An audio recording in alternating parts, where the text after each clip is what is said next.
à Las Vegas pour la finale du championnat 450 2014 avec Andrew Short à l'image juste à côté de Ken Roczen. KTM bien placé à l'intérieur dans ce départ à droite, départ compliqué, le hold shot pour Jake Weimer juste devant son coéquipier Ryan Villopoto. Les deux Kawasaki aux avant-postes avec Josh Grant également bien parti et un pilote KTM. Là c'est l'idéal pour Villopoto parce que il s'est fait faire une crasse par Jake Weimer et du coup il se retrouve en tête là dès le deuxième virage. Belle image pour le team Kawasaki Monster Energy, là les deux pilotes officiels en tête alors qu'on voit cette série de whoops avec ses ornières un peu partout là, vraiment un beau champ de mine dès ce début de course. Là on voit Jake Weimer qui apprécie ses derniers moments sur la Kawasaki officielle. Et suivi de très très près là par Ryan Dungey, le pilote KTM là, qui a peut-être un coup à faire ce soir pour clôturer en beauté ses championnats. Lui qui a encore une fois cette année pas mal galéré, hein. C'est vraiment dommage de retrouver Ryan Dungey toujours un petit peu en dedans. Ce qu'il y a, c'est qu'il a fait 2 ou 3 erreurs qui lui ont coûté beaucoup de points. Et au final, il est quand même second du provisoire et certainement second du général dans ce championnat 2014, suivi de très près par son coéquipier là dans cette finale avec Josh Grant pas très loin également. James Stewart à l'image. Le pilote Suzuki le plus rapide cet après-midi est un petit peu englué malheureusement. Et l'excellent départ de Chris Blows, le pilote privé numéro 68, 6ème devant Justin Barcia pour l'instant. Chris Stewart est 8ème et devant Alessi. On voit que le terrain a l'air très sec comme à l'habitude à Las Vegas. Et là, on est sur l'enchaînement que justement Cyril Coulon a eu du mal à passer, qui lui a coûté très certainement l'entrée en finale. Un triple, vraiment assez incroyable comme on a l'habitude de le voir à Las Vegas, des enchaînements très compliqués. On aurait pu retrouver Cyril autrement en finale, ça aurait été agréable pour cette dernière manche du championnat. Ouais, de retrouver un Frenchie dans la dernière finale de l'année, mais ça ne sera pas pour cette année. On attendra 2015 maintenant. Et attention, hein, l'agressivité de Ken Roczen qui est lui aussi envie de finir sur une bonne note, puisqu'il avait commencé le championnat, on se souvient, par une victoire à Anaheim. Ouais, le contact est peut-être sur Jake Weimer, hein, non? Dans les whoops, passage plus propre, plus rapide pour Ken Roczen. Jake Weimer n'a pas le même rythme, là c'est net. C'est rien doit être vraiment délicat parce que quand on voit la poussière qu'il y a et les nombreuses ornières qu'il peut avoir sur les appels des sauts ou dans les whoops, c'est compliqué. Pour rappel, hein, Las Vegas, la ville située en plein désert du Mojave, l'un des déserts les plus secs des États-Unis. Alors que James Stewart, malheureusement, est avec son mécanicien, problème sur la Suzuki officielle. Au niveau du train avant, peut-être au niveau de la fourche, on voit le mécanicien en train de toucher la protection de fourche. C'était le bloc fourche, mais je sais pas, c'est bizarre un peu. Malheureusement, encore un abandon très certainement pour James Stewart, malheureusement. Saison en demi-teinte aussi. Il perd beaucoup là dans cet abandon parce qu'il avait la possibilité de monter sur le podium. Il est toujours 3ème du provisoire pour l'instant, mais oui, ça va être très compliqué. Là, ça complique carrément le championnat. Je disais en demi-teinte, mais bien évidemment parce qu'il a connu des hauts et des bas. Il a connu un certain nombre de victoires, 5 cette année quand même, avec une nette domination sur certaines épreuves, mais malheureusement également beaucoup de courses sans. Voilà, ça fait plusieurs saisons qu'il n'est pas assez régulier pour viser la victoire au général. C'est dommage. Et Josh Grant qui roule très bien là pour l'instant, lui qui fait également son retour depuis la semaine dernière. Il a marqué 5 petits points en terminant 16e. Barcia pilote avec une botte jaune et une botte verte. Comme la saison passée, Alpine Star qui fait un petit peu de changement, un petit peu des coloris extravagants. Alors on a vu Villopoto et Weimer tous les deux en vert. Ouais, attention, Josh Grant qui se loupe sur l'enchaînement le plus corsé de ce circuit. Et puis là on a bien pu voir les ornières sur les appels des sauts et là franchement c'est pas du facile. Et Barcia lui aussi a une saison compliquée, aucune victoire alors que l'année passée il en avait remporté 2 pour sa première saison en 450. Décidément c'est vraiment pas l'année encore des CRF parce que très canard. Ce passage de James Stewart, de la longueur du saut à plat, je crois que j'ai encore vu jamais personne le faire durant cette journée. Il a été très très loin. Il est toujours impressionnant et on a hâte maintenant de le retrouver en outdoor. Et sera-t-il possible de refaire sa saison à la 125 KX la saison 2002, mais je ne sais pas s'il est capable de refaire ça avec une 450. On verra. Et Justin Barcia qui met la grosse pression sur Jack Weimer. En période 2002 justement, c'était également la dernière saison véritablement de Jeremy McGrath en 252 temps. Dernière saison qui avait été compliquée. Hein. On s'en souvient, il avait dû terminer je crois à une 6 ou 8e place à Las Vegas, qui correspondait un petit peu à sa saison qui avait été catastrophique. On se souvient des gros mal de bras, lui qui voulait tellement contrer Ricky Carmichael. On avait au final David Vuillemin venir à la hauteur de Carmichael toute la saison. Oui, ça c'était pas conclu comme il aurait voulu sans doute, mais de toute façon, rien n'est. Encore ce passage de Barcia, je te coupe, c'est vrai que vraiment grosse impulsion, il tape assez fort à la réception, mais au moins il évite tous les petits trous. Je sais pas comment il fait au niveau des chevilles. On revoit justement en slow motion. Peut-être ce passage. Ah non, on doit pas être au même endroit. Oh, ouais. Regardez la poignée d'accélérateur vissée. Vraiment le style de Barcia. En pleine image. Pas tout à fait contrôlé comme il veut la moto. Elle a l'air de pas aller exactement où il veut. Il y a certaines rumeurs qui voient Barcia peut-être tourner sur une bleue prochainement. Alors à confirmer. Il y a beaucoup de rumeurs là en cette fin de championnat SX, alors on verra ça dans les semaines qui viennent. À l'image de numéro 67, on l'a vu furtivement, Tyler Bauer qui a pris la moto de Chad Reed pour cette finale. On s'en souvient, l'année passée, il avait roulé sur la 2,5 Pro Circuit avec Marvin Musquin. Il avait semé un peu la pagaille dans cette catégorie en fin de championnat. Il avait pris des bonnes places. Il avait notamment aidé Whelan à remporter le titre puisqu'il avait gagné la finale de Las Vegas. Oui, et alors que là on voit Josh Hill qui reste sur une bonne performance et donc Son premier podium la semaine dernière à New York. Toujours intéressant de continuer sur la lancée, mais il est un peu plus en retrait parce qu'il est derrière Michael Alessi. Il a quand même un bon rythme. Et, pour préciser, il va être viré, on peut le dire, de RCH, puisqu'il va laisser sa place à Weston Pake pour la outdoor. Malheureusement, Josh Hill qui va devoir trouver quelque chose de mieux prochainement. Guidon en tout cas. Alors que, comme le disait David Vuillemin, il possède un potentiel énorme, Josh Hill en supercross. Il a malheureusement traversé des gros moments de galère. On se souvient de sa grosse blessure en tentant le backflip. Il s'était brisé le fémur, la cheville. Il avait été à deux doigts d'être paralysé du pied.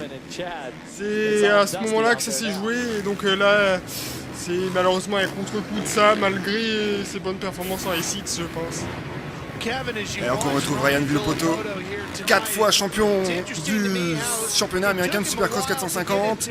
Il n'ira pas titiller le record de McGrath, étant donné les rumeurs qui le poussent à la retraite dans quelques courses, donc peut-être qu'il fera une autre saison, mais il n'ira pas chercher les 7 titres de McGrath, ça c'est certain.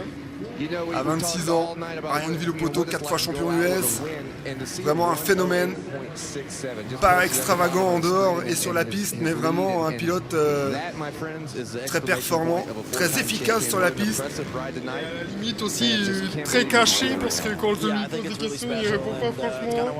C'est un peu à la manière de Christophe Pourcel. Ouais, il maîtrise parfaitement la langue de bois, les communiqués de presse de chez Kawasaki sont toujours très discrets, et lui aussi il suit cette technique de communication. J'ai pensé à un pilote qui a dû mettre un petit stop dans sa saison, Justin Brighton, qui avait montré de belles choses en début de championnat et à cause de multiples petites blessures, il a préféré ne pas rouler ce soir. Ouais, son premier pépin, ça a été, je crois, son problème digestif là, à un moment, comme Ryan Villopoto. Il avait été un petit peu malade et il a eu du mal à revenir. Il est revenu, il s'est blessé. Et du coup, eh bien, sa saison s'est terminée beaucoup moins bien qu'elle avait commencé. On s'en souvient à Phoenix. Il avait suivi Ryan Villopoto pendant les 20 tours. Là c'est vrai que quand on repense à la saison de Villopoto, eh bien, lui aussi a eu quelques pépins physiques et il s'en est toujours bien sorti. Alors pour parler statistiques, Villopoto, sur les 16 courses qui se sont passées, il a été 15 fois dans le top 5 et sa seule place en dehors du top 5 a été une 6e place lorsqu'il a été malade. Donc vraiment pas grand chose à dire, c'était à Toronto. Villopoto, c'est vraiment le maître de la constance, de la régularité. Le problème, c'est s'il prend sa retraite, eh bien, il n'y aura personne qui aura pu le battre à la régulière. Si on rajouterait ainsi, eh bien, sans Ville au poteau cette année, il y aurait eu un beau championnat parce que la deuxième, troisième place a été compliquée jusqu'au bout. Pilote là qu'on peut avoir vraiment envie de retrouver, c'est Chad Reed en outdoor. Je pense qu'il pourrait faire des belles choses. Dans 15 jours, ouais, à Glen Helen, ça va démarrer tout de suite l'outdoor. Les pilotes US qui ont vraiment un rythme extrêmement soutenu. Et cette année, il y aura moins de doutes concernant le dopage puisqu'il y a une nouvelle lutte anti-dopage qui fait son apparition, proposée par l'AMA et qui va être instaurée cette année, donc qui va peut-être faire taire beaucoup de rumeurs concernant... Ou bien baisser les performances des pilotes. On vivra avec attention, ouais. Les performances notamment de Ville au poteau, hein, qui est sûrement l'un des pilotes le plus mis en doute à ce niveau-là. Nous, de toute façon, on va rester à l'extérieur de tout ça, mais c'est vrai que c'est intéressant de visionner quand même les différentes performances des pilotes. Surtout par rapport aux années passées, parce qu'il n'y aura pas d'éléments de comparaison en ce moment. Et ce top 3 actuellement qui correspond peut-être au futur classement final de ce championnat US 450. Ville au poteau devant Dungey et 3ème place pour Rogzen. Il y aura quand même un doublé KTM dans ses positions. On voit Ryan Dungey toujours aussi propre, un pilotage vraiment inimitable. Mais mou, trop mou encore une fois cette année. Hein. C'est vraiment son défaut. Il lui manque un œil extérieur, quelqu'un pour le pousser un petit peu dans ses retranchements. Il lui manque vraiment quelque chose pour atteindre ce petit déclic, cette petite différence qu'il y a avec Ville au poteau. Un sparring partner, parce que maintenant, pourtant avec Roger Decoster, il avait les éléments en main, mais il n'a pas vraiment l'œil sur le circuit. Roger est bien techniquement seulement sur la moto, mais sur le circuit c'est encore autre chose. Oui, et là je regardais le bandeau du classement et donc je reviens sur ce qu'on disait tout de suite. Et bien là ça se confirme pas dans le sens où Weston Peck est seulement 19e alors que Jossil est 8e. Alors après on peut se poser des questions. Carmichael et Carriart vont peut-être regretter leur choix. On sait qu'il a connu de très bonnes performances, Weston Peck, notamment avec un top 5, mais également beaucoup de DNF, beaucoup de problèmes. C'est la difficulté du championnat US, c'est vrai qu'il faut être constant toute la saison et c'est pas forcément évident. Et d'ailleurs, Ryan Ville au poteau évoquait la dose de stress infligée aux pilotes de SX, ça doit être impressionnant parce qu'il n'y avait vraiment pas de temps mort entre les courses, donc c'est vrai qu'un pilote comme là on voit à l'image, Barcia, lui, il a du mal à supporter ça parce qu'on l'a pas vu sur l'ensemble du championnat. C'est de jeter un œil à Trey Canard de 7ème place pour Trey Canard actuellement, alors qu'il avait tout à l'heure quasiment gagné la hit face à Ryan Ville au poteau. Une très très belle course tout à l'heure de Trey Canard. Malheureusement, il s'est fait prendre dans le dernier virage par Ville au poteau. Et c'est là aussi qu'on voit Ville au poteau quand même jusqu'au bout. Il va aller chercher les premières places, même en hit. C'est quand même un pilote qui roule que pour gagner. Et puis c'est intéressant pour la place sur la grille aussi. Donc, oui, c'est ce que beaucoup disaient ici à Las Vegas. Le circuit est tellement compliqué avec ce premier virage à droite, en plus du côté du frein arrière, avec beaucoup de risques de chute. Il fallait avoir une bonne place sur la grille. Et Ville au poteau n'a pas voulu céder une seule place. Il s'est battu jusqu'au bout. Vraiment un tempérament vraiment extrêmement tourné vers la compétition. Et la grosse différence certainement avec Ryan Dungey par exemple. C'est Canard. Bicouleur lui aussi, Champion Star. Il faut beaucoup de bicouleurs en ce moment. Weston Peck ne s'améliore pas parce qu'il a encore perdu une place. On voit vite fait la Skycam de la télévision, de la réalisation américaine. Une caméra tirée par des câbles qui s'oriente, qui suit superbement en vue aérienne les pilotes de SX. Des aménagements, des améliorations toujours pour le championnat US. Et on retrouve Josh Hill avec un pilotage toujours intéressant, techniquement c'est propre. Là surtout c'est sur un terrain vraiment costaud. D'ailleurs C'est assez long au niveau des temps autour. C'est Il est quasiment plus long qu'à Daytona. Nous alentours de 1 minute 8 pour le meilleur tour de ville au poteau. Donc la finale est encore longue, il reste encore 8 tours. Et puis là, il y a beaucoup plus d'enchaînements en plus que Daytona, donc ça doit être sacrément physique. En fin de saison, les pilotes sont un peu fatigués. Quand même, il y a 15 jours de pause. Un jour de pause, et encore, ils vont être coupés de testing, d'entraînement en outdoor. Il va falloir mettre les motos au point pour changer de discipline. Là, on peut vraiment faire nettement la comparaison avec les GP. Et c'est nettement moins rythmé, on va dire. C'est vrai que c'était un calendrier complètement différent de ce qu'on retrouve en Europe. On a la chance, les Européens.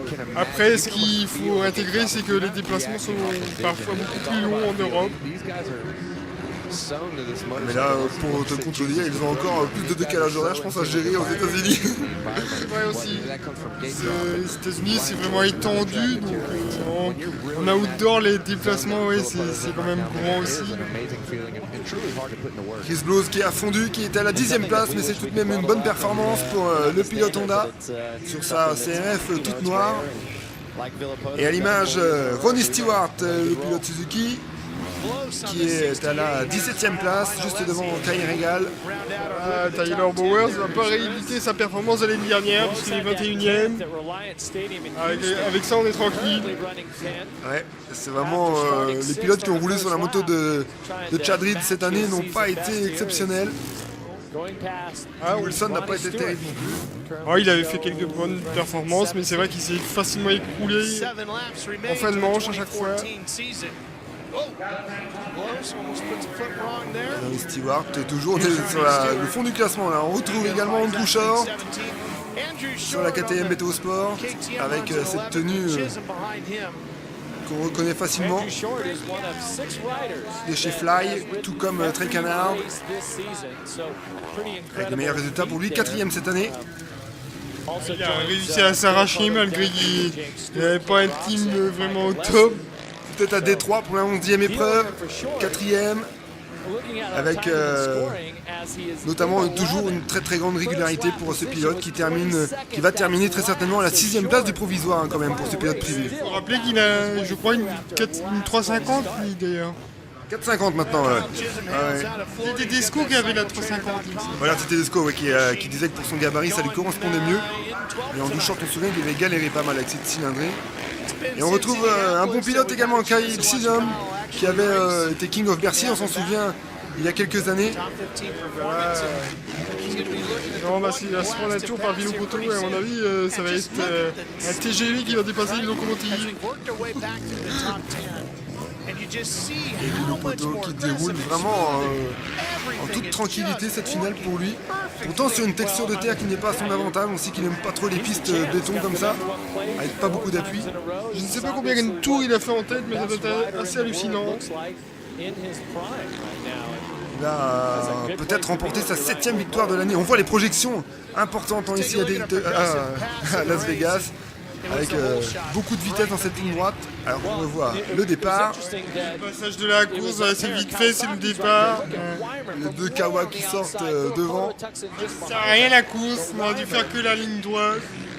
En slow motion, ce départ, avec on voit la traction des deux Kawasaki à la sortie du virage. On voit déjà la différence entre Villopoto et Weimer. J'ai aussi qui est derrière et qui patine un peu dans la semoule. Regardez la position de Villopoto, tout sur l'arrière, sur la roue arrière tout le temps. Et les projections impressionnantes, les 4,50, imaginez vous prendre une série de balles de mitraillette, là, ça doit percuter. Les lunettes bien préparées, pas question de fermer les yeux, alors on fait pas le premier virage. Vraiment un circuit atypique à Las Vegas. Donc nous sommes avec Grant et Canham toujours. Grant qui tient bien dans cette finale. À 4 tours de l'arrivée, il est encore là dans le top 6-7. Normalement on attendait aussi beaucoup de Trey Canard cette année et malheureusement on n'a encore rien vu, c'est dommage. Encore des blessures pour Trey, mais il a montré des bonnes choses, une bonne vitesse de pointe, notamment tout à l'heure avec Villopoto. Donc on ne l'a pas perdu complètement Trey Canard, et notamment en outdoor, il va être un sérieux client On se souvient l'année dernière de baston avec James Stewart notamment. Il est capable d'aller très très vite. On se souvient qu'il a un titre en 2,5 avec... C'était en 2010, je crois, face à notre Français, Christophe Pourcel. Pensez à Christophe, on espère qu'il soit à 100% en l'outdoor. On a vu quelques photos de sa moto plus ou moins masquée, une Yamaha entièrement sans déco, avec des suspensions par contre qui n'étaient pas anodines, c'était un kit usine de chez Kayaba. Mais en tout cas, tout ce qu'on est sûr, c'est que ce sera une Yamaha. Après le reste... Avec deux Français en 2,5 cette année, ça va être très intéressant à suivre, l'outdoor. Marvin Musquin bien sûr de retour. Ça risque de frictionner un petit peu entre Français peut-être. On aura même 3 Français à Glen Helen avec Valentin Théier. Et Cyril Coulon. Ah par contre on ne sait pas la catégorie. Cyril Coulon sera en 450. Oui, voilà, Coulon sera en 450. Valentin sera en 250. Ah, je pense. Ah, c'est officiel. Ouais, il l'avait dit. Ce qui ne paraît pas forcément logique parce qu'il va participer après au championnat du monde en 450 sur certaines épreuves. Notamment le GP de France. Choix un petit peu spécifique. On verra ce que ça donne pour Valentin qui va devoir cravacher sur ce circuit géant de Glen Helen. Que la catégorie light, les motos sont vraiment boostées, donc on va faire confiance à Bud Racing. On va la mettre au maximum de ses possibilités. Et Jake Weimer, 5ème. Belle fin chez Kawa pour lui. À voir aussi ce qu'il va faire par la suite. Son contrat doit aller jusqu'à la fin de l'année, je pense, en Outdoor. Oui, mais c'est le dernier SX apparemment. Oh la chute malheureusement, Jake Weimer, on en parlait trop vite. Malheureusement, il suffisait de dire que ça se passait bien pour que finalement il termine au sol. Pas de regret chez Kawa, je pense. Oh, et Jack et Josh Grant également. La cata là, j'ai l'impression que tout le monde est crevé. C'est la fin de saison. Pourtant, c'est des pilotes qui n'ont pas beaucoup roulé cette année, mais ils se sont fait surprendre l'un et l'autre par ces ornières, on me disait tout à l'heure dans les whoops. Ils sentaient même plus rien. Et puis les chocs à Las Vegas sont violents, la terre est tellement dure. On va revoir les actions peut-être. La chute d'abord de Jack Weimer dans les whoops, l'entrée dans cette ornière. Les ornières là, ça pardonne pas. Ouais, Josh Grant qui a frôlé la roue avant, il se fait éjecter. Il s'est fait Déséquilibré. Par l'arrière, on va voir. Il ne tape même pas, mais il est obligé de dévier sa trajectoire. Il a dû être déconcentré, c'est vrai que ça déstabilise quand il y a... On voit bien la petite caméra. Et Trey Canard qui va parfaitement profiter puisqu'il va prendre la 5ème place de cette finale. On voit Albertson aussi qui passe en enroulant les whoops. La meilleure option. Dernier tour de cette saison 2014 avec Villopoto aux avant-postes. Chris Blues qui est parti devant tout à l'heure, qui se prend un tour. Vraiment une différence de niveau incroyable. De toute façon, il n'y a rien à dire. Je crois que le champion est vraiment le champion. C'est un typique sur la moto très ramassée en arrière à bleu. Et ça fonctionne très très bien pour lui. C'est un peu à l'image de la saison, c'est-à-dire que quand Villopoto part devant, eh bien personne ne peut le suivre puisque Dungey et Roxen qui complètent le podium sont vraiment à des années-lumière au niveau du rythme. Et il va finir le championnat avec 4 victoires consécutives.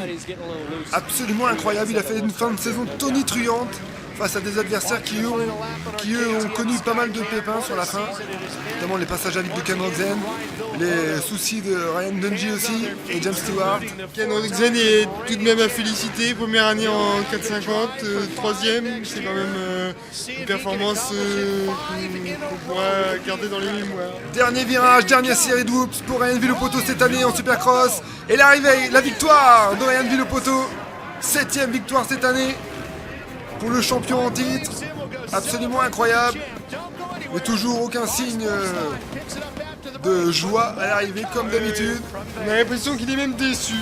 C'est tellement courant pour lui qu'il s'en lasse peut-être.